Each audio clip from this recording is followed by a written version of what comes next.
So healthy aging, brain health, and you. What does this actually mean? We're all aging every day, every second. You are going to be older than you are now by the end of this conversation. So am I. I'm 40. I've been married for 17 years to my high school sweetheart. I have 4 kids, 14 to 8, 3 boys and a girl. I think that they are aging me a little bit more. So getting sleep and drinking water and eating healthy foods are going to keep me as vital and energetic and productive as I can in my everyday life. Today's agenda, we're going to go over how your brain ages, how to keep your brain sharp because it's all here in between your ears, apps and exercises to try. We always see those apps on ads in Facebook or YouTube about how to challenge your brain and keep it smart and sharp as we go. All right. So how does your brain age over time?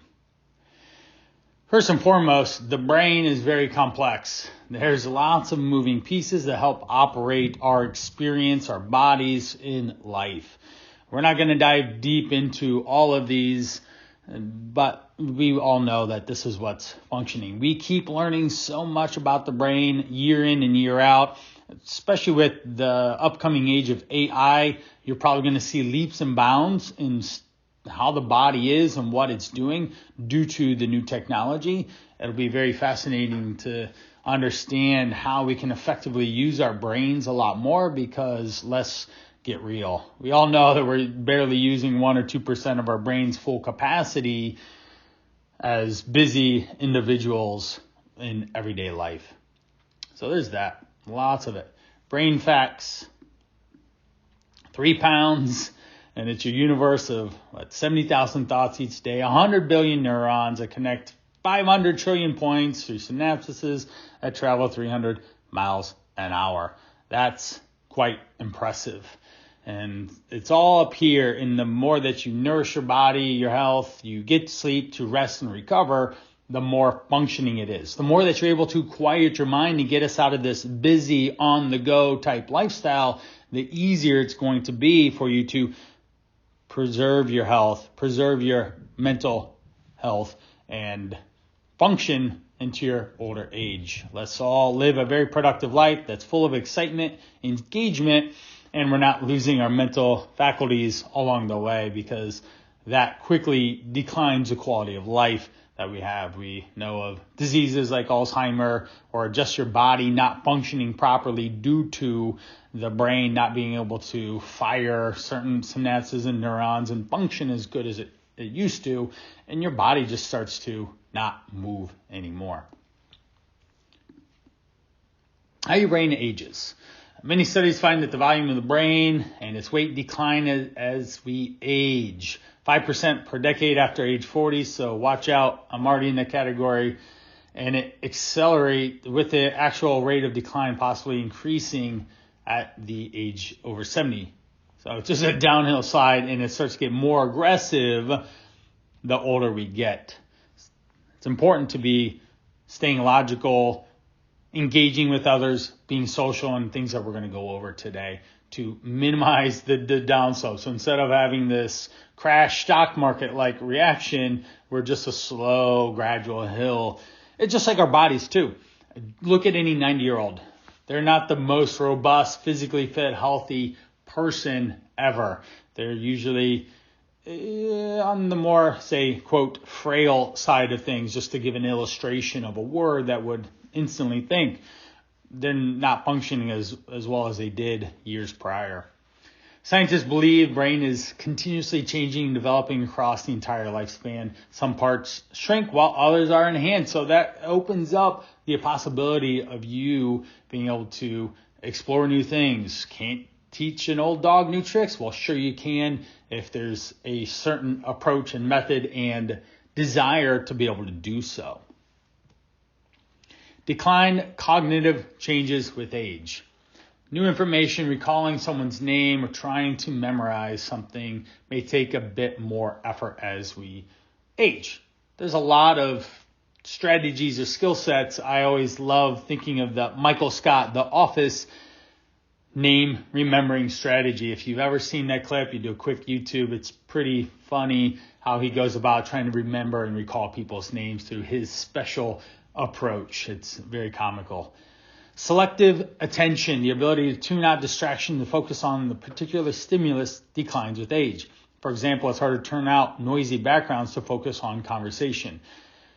If this becomes an issue for you, literally just don't go to overly busy places that are going to cause a lot of distractions. Make sure you protect yourself from that to be able to limit the distractions and keep your focus as high as it can be.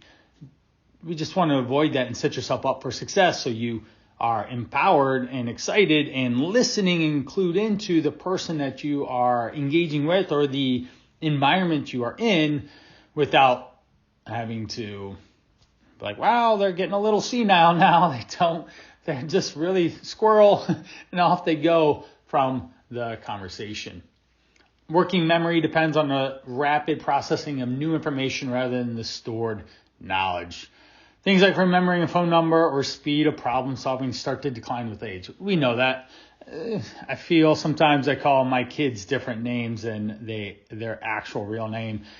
Raise a hand in the Q&A box if you do that. There's 4 of them, and sometimes some act similar to others, and it just triggers that in my mind, and I don't call them by the right name. I'm already starting to age in a sense. But we know this, especially things with modern technology, our phones. Who remembers anyone's number, let alone their own? We're leaning on different technologies and different ways of living that are allowing our mind to work in different ways, and we may or may not be adapt to functioning at a higher level on how to use that information.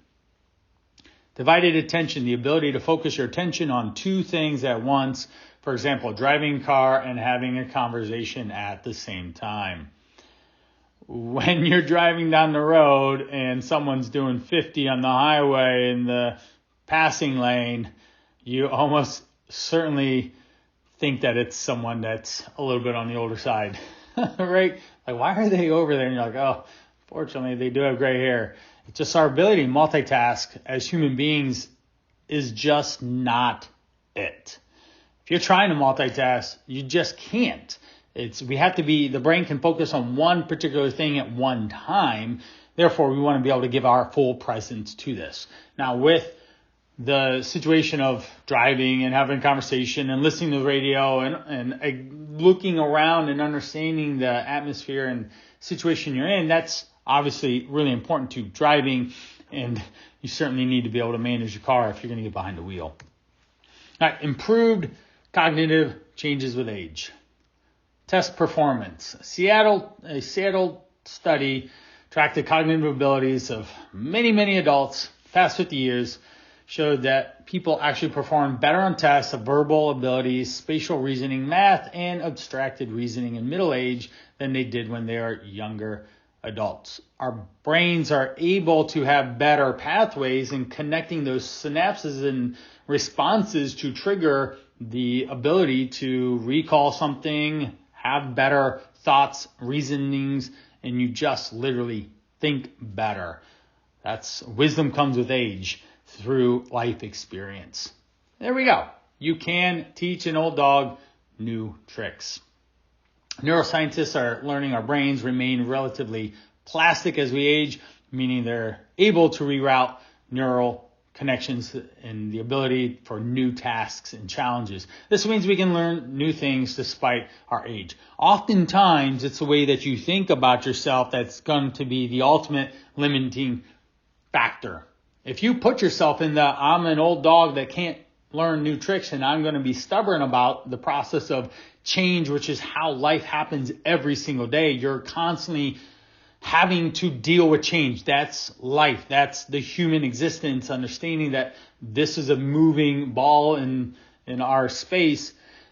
It's always changing, and you have to keep up with it to live a functional, productive, exciting, enjoyable life. But if you get stuck in this category because you feel like you've aged out of technology, or you are that old dog that doesn't learn new tricks, you're literally blocking yourself, and that plastic-like ability to bend is going to become very rigid. We all know people in our lives where it feels they've stopped learning, they've stopped caring, they've stopped with different passions. In this bucket, it's like the glass half empty, the glass half full. I'm always open to new things. I'm open to new experiences. I'm willing to learn and understand.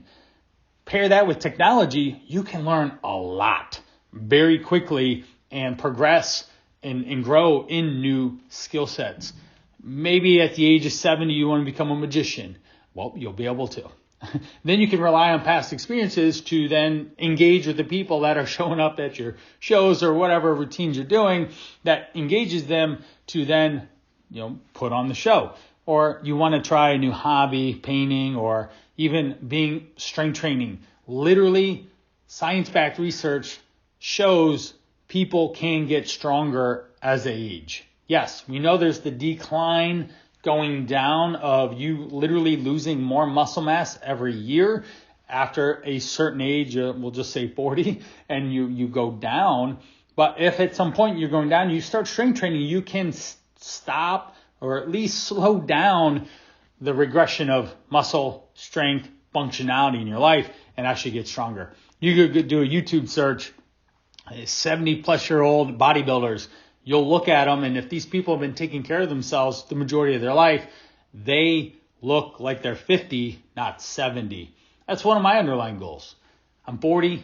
I want to look the way I do now when I'm 50. That's a strong concept in my mind that keeps me doing most of the things majorly right most days of the week, the month, the year, so that I can maintain my physical health, functionality, cognitive abilities, and being able to keep up with the times because they are changing quick.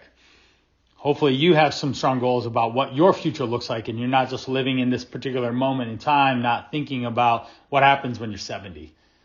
Right? You're going to show up there, Lord willing. Do you want it to be the type of experience that you're looking forward to, or one in which you are living in a regret of not taking better care of yourself right now? When to consult a doctor. Yes, we always want to talk to doctors in specific situations. Need to move my Q&A box. If you have any questions or find any good insights, please call them out. I'd love to circle around and go back to some of those if they make a lot of sense. Here's my water bottle. This is something that keeps you young, is lots of water. Give me a second. I drink 3 of these a day, one before noon, one before dinner, one before bed. 40 ounces gives me about 120 ounces. Plus, I like some coffee or other beverages. I drink a lot of water, keeps me feeling more youthful. I definitely can tell when my body is slightly more dehydrated. My lips feel it, my hands feel it. There could be some achiness in my body. I know that I don't want to feel like a dry sponge walking around every day. I want to be capable of whatever life has got for me. All right. Next up is loss of cognitive abilities. Should you be worried? Well, consulting a doctor when you're using wrong words. You're calling a table a stove instead of just taking a little bit longer to actually search for the words of what it is. You're like, okay, yeah, this is a table, not a stove. You struggle to perform your job responsibilities. You're having trouble with a series of steps or instructions. People are commenting. They're making note of it. You're seeing it on performance results in your evaluations at work. Yes, there's some issues there. And where the flip side, it might take you a little bit longer to complete tasks. You know you need to appropriately schedule a reasonable amount of time to be able to do that. That's okay. We can just plan more time for certain activities. I talk a lot about productivity on these webinars, and that is a very key situation to focus on, is having enough time to do certain tasks so that you always stay in a value delivered way of operating. Yes, Brian gets the work done when he says he's going to. Nobody knows that Brian needed an extra 4 hours to accomplish his task. He buffered it into the expected time frame of what he could deliver on. Therefore, Brian looks like he delivers on time every time, even though Brian realizes that he needed a little bit more work. Easiest way to keep the frame positive rather than you needed work, you tried to over-deliver in too little of time, and you're fumbling the ball. People are like, Brian's slipping here. This isn't going to work because we're supposed to have this task done yesterday. And because it's not done yesterday, we have to wait 2 more days for it to get done and then start moving on to other things that keep coming. Can't remember how to drive. You can't follow conversations with background noises. You scream at your partner often for no reason. Losing your temper a little easier, or you're easier to argue, can definitely be places where things are moving in the wrong direction. Hopefully none of you at your current ages are feeling the TARC to your doctor categories. Here's some more. You always seem to be losing your keys, everyday items. You just don't know where they're at. You need the tile GPS tracker piece to find certain things. To be honest, I think all of us always know where our phones are. Or we probably know where our phones are more than our wallet and our keys to our car. But we wouldn't want to be placing them in the refrigerator in a sense. You forget what you ate for dinner. It's impossible to decide what to eat. There's a lot of indecision to everyday normal things. Maybe it just really takes you an excessive long amount of time to get prepared in the day or what you choose to wear. You're very slow to react behind the wheel. Often miss stop signs or red lights. When you're starting to become dangerous and your reaction time is literally that much slower, yes, time to consult a doctor and definitely consider not driving. Usually your family cohort will call you out on that. They'll be like, hey, Brian, you don't seem to be able to drive very well anymore. Maybe we should take your keys and we'll arrange other ways to travel for you. You don't recognize when your phone is ringing that you need to answer it. These are just cognitive slowdowns that are happening for you. How to keep your brain sharp. So what is it that moves our brain focused? Beautiful. Laid out with 7 different ways. And there's probably a million more. So to prevent cognitive decline with these tips, never stop learning. I am a fantastic home DIYer due to my wife's requests on taking care of the house. I go to YouTube, I go on, and I find what it is that we're looking to do and what skill set I need to learn. The one that, I've laid flooring and done plumbing and electrical and painting and all sorts of interesting things around the house. The one task that I chose not to try to learn was tile in my bathrooms. We did 2 bathroom remodels approximately a year ago. I didn't realize, I knew it was going to take some time, but it took 1 to 3 people 3 months to redo 2 bathrooms. If I would have done that myself, I would have just been getting done right now. It would have been a very frustrating process. And if I did it wrong, water leaks causing a significant amount more problems. So I skipped learning how to tile a bathroom. But most things. So we can never stop learning. Staying physically active. Right now I'm standing. If I stand every day while I work, I'm by default more physically active than if I was sitting. Very easy solution there. Planning out times to walk. I love it when people are working 9 to 5s. Take a walk break after you get off work before you go home. Great way to break up the day. You have work. You have a walk to clear your mind. Then you have your actual life that you want to live and be productive in. The walk break is movement is energy. It will get you going. You'll fuel and feel better when you get to your actual life so that you're not just glued into another screen staring at something that's checking you out of life. Not really the most exciting way to live if you just literally work at a screen and watch screens all the time. That's not going to keep you young and fresh in the mind. Getting enough sleep, we know, generally the 7 to 8 hours is always a good one to do. This will definitely preserve life, period. You'll look better, feel better, skin will appear more. We don't want to smoke. We know this too. Staying socially connected. Humans are social creatures. It's very important that you stay connected to them. And that connection is love and friendship and excitement. We want to try to avoid the connections that are toxic and negative and really drain your battery. That's not productive for you or the other person that you're engaging with. So stop doing it. Stop creating a lot of stress around trying to stay socially engaged with someone, whether they are a closer person to you or someone that's a little far removed. Hopefully everyone in this room has good working relationships. You can connect, talk, and keep things light and easy at work while still being very productive to your company's bottom line. Limit alcohol to 1 drink per day.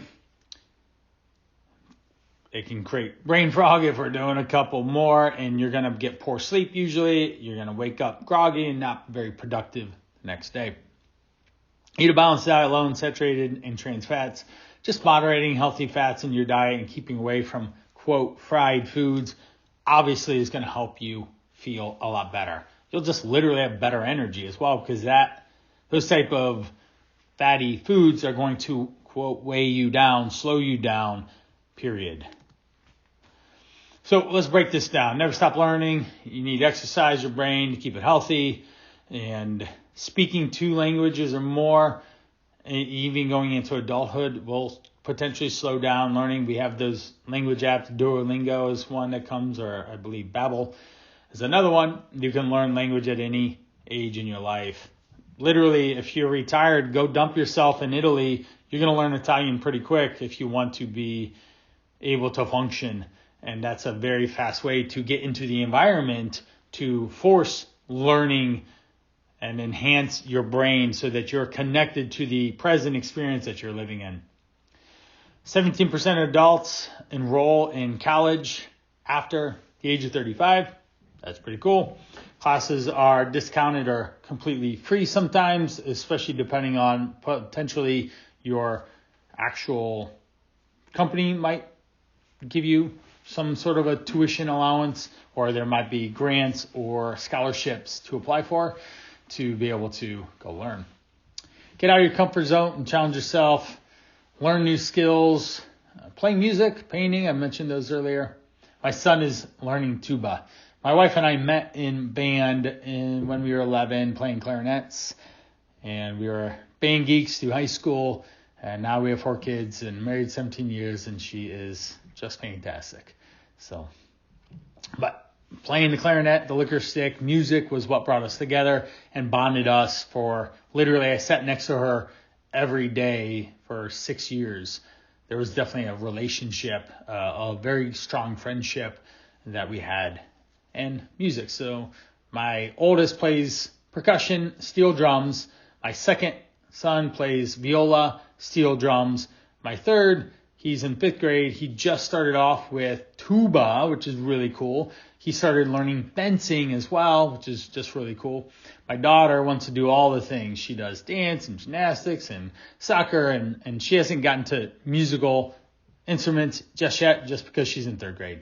But she also will probably be following her brother's footsteps, and she's just exposed to a lot and is really just a unique individual. I'm biased. She's my daughter.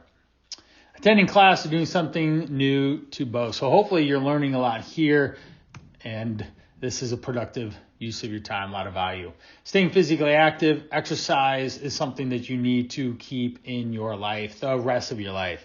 A general saying I have, if you work out 3 days a week, some form of strength training, you're probably doing better than the majority of the world.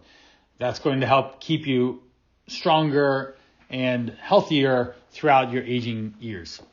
And you'll thank yourself. Your 70 and 80-year-old self will thank you that you took care of yourself and carved out time from your, quote, busy schedules. Everyone that I've ever worked with has always said, quote, they're busy. Yes, I'm busy too. 4 kids, wife, self-employed for 13 years. I have a client list. I have 24 phone calls today and tomorrow with people all over the U.S. that are telling me about how busy they are and how it's a challenge to eat better and take care of themselves. My job is to problem solve that with them to create actual solutions that make sense in their world. Therefore, they do it. And they can follow through with it and consistently show up doing it. So staying active is my bread and butter in a sense. Being flexible as you age, like literally being able to stretch and touch. The more flexible you are, the more functional you can be. I can say this time and again, you need to get sleep. Don't smoke. This is a very obvious one when they're putting new labels the last 2 decades or so on cigarette cartons about how it causes lung cancer, and even pictures of tongue cancer and stuff. It's very disturbing when you do that. So as a human population, you want to stop smoking. Staying socially connected, connecting with people, staying around people that you enjoy. We covered that. Studies show that these activities help to maintain your well-being and improve your cognitive function. There's always something that you can engage with people on. It's a good thing. Limiting your alcohol. We know what happens when you drink too much in that moment, and then also what happens therefore after. And of course, as we say down there at the bottom, we don't want to mix meds with alcohol. Always ask your pharmacist and doctor for more information. I feel like I always have to say that.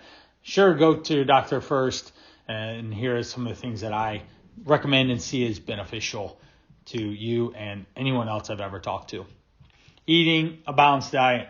This is also my bread and butter. I literally talk about food all day. You can't even imagine the number of pictures of meals that I get from people, menus to restaurants, nutrition labels on how to actually understand how to properly feed themselves. So in general, having fish, whether you want to call it Mediterranean or not, we're looking for a balanced diet. We want some good lean meats, whole grains, leafy vegetables. We want vegetables that have lots of colors. Healthy fats, olives, olive oil, nuts. We want to make sure we're eating the right portions of these so that the overall calories in your day aligns with the amount of exercise and output that you do. Limiting your intake to red meat, processed food, sugar, alcohols, of course, those are obvious ones that will gain weight and cause potential disease-like state in your body. Healthy diet keeps your body and mind strong. Checking into the apps. All right. What can we do? What exercises can we do to allow for you to have better cognitive health? All right. Well, one here, Cleveland Clinic Brain Health app. I'm a little south of Cleveland in Akron, Ohio. So this app will help you understand your brain health index score, help you track progress and understand where some of your strengths or weaknesses are to be able to focus on that to create a better lifestyle and impact on your overall brain health, but ultimately your health in general. Luminosity. It's an app that allows you for memory, attention, problem solving, processing speed, flexibility of thinking. You play games against clocks and it's time and things change and you have to pick and choose in quick durations of what it is. The developers, hopefully using science-backed information, say that one session a day can improve mental skills and track your progress. All right, here we go. What type of questions does the Cleveland Brain Health app ask you to assess outcomes? Unfortunately, I personally wouldn't be able to answer that one question for you. I would just tell you to download it. Chances are it's free, and it would allow you to jump in there. It looks like it's been paired with other science-backed information. That's usually how the Cleveland Clinic rolls. They want a crazy amount of science to support their claims, so they stay super relevant in the healthcare world. Cleveland Clinic is a very powerful name. So whatever it says the app is supposed to do, it's going to have a very strong follow-up and data and whatnot to help you understand how to manage your brain. So hopefully that helps you in that. I haven't used it myself. I'm too busy doing the things that I need to do in my everyday. I support my family. I support my clients. I'm continually trying to grow my own self. Doing a brain app isn't top of my personal I'm trying to grow in way many other different ways of branding, marketing, language, how to communicate my value to other people, how to deliver value so they actually get results. I'm listening, I'm thinking, I'm engaging with people all day long. These are the things. So if I'm going to have time to myself, I'm not necessarily going to check into a brain health app because I'm constantly being challenged in real life situations every day, all day, to help manage and help improve my family's needs, my clients' needs, my own needs, to help with that. So hopefully that's a good answer for you. Here's another one, Elevate. The app consists of 40 mini games, boost with math, speaking skills. Elevate and encourages daily brain training, involve the completion of 3 games or 5 games with the pro version. Chances are they're going to gamify this. Any of these apps are going to have this gamification of giving you points or stars or streaks to help incentivize you to continue to want to do it. But it's all going there. There's probably going to be some overlap between all of these in terms of how they function with, say, a math or a speaking or improved memory type skills. Other things you can do that aren't apps and aren't on the screen type things as well. So make a list, memorize it. Say your grocery list. Memorize your grocery list. Go to the grocery store and see if you can remember it. That's a really good one. Taking a cooking class uses a number of senses of smell, touch, sight, taste, all involve different parts of the brain. That's really important.